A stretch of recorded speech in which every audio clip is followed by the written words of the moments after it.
Subscribe to our channel and press the bell icon for the latest updates.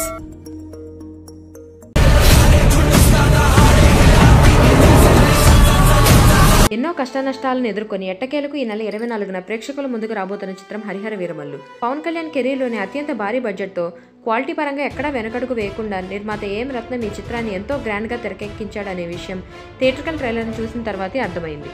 రీసెంట్గానే ఓవర్సీస్లో advance బుకింగ్ని మొదలుపెట్టగా అక్కడి నుంచి అద్భుతమైన response వచ్చింది. ఖచ్చితంగా ఈ చిత్రం బాక్సాఫీస్ వద్ద వండర్స్ని క్రియేట్ చేస్తుంది అనే నమ్మకం అభిమానుల్లో కలిగింది.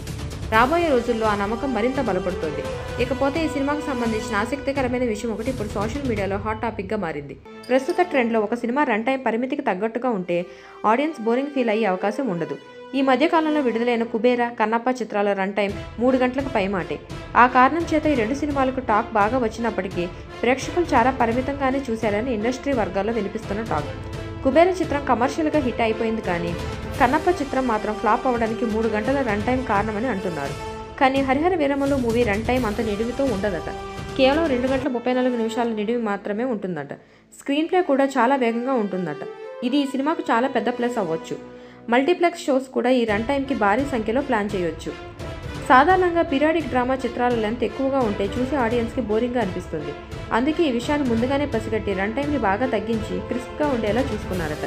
ఇప్పుడు ప్రేక్షకుడు కూడా ధైర్యంగా థియేటర్లోకి రావచ్చు.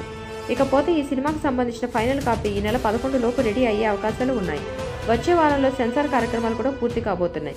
ఇది వరకు లవ్ స్టోరీస్, మాస్ మసాలా సినిమాలు చేస్తూ వచ్చిన పవన్ కళ్యాణ్ని ఇలాంటి స్పెషల్ రోల్లో చూడటం అభిమానులకు చాలా పెద్ద సర్ప్రైజ్. ట్రైలర్ చూస్తుంటే ఆయన ఈ సినిమా కోసం తన వైపు నుండి 100% ఇచ్చినట్టు అనిపిస్తుంది. చూడాలి మరి ఎలా ఉండబోతుంది అనేది.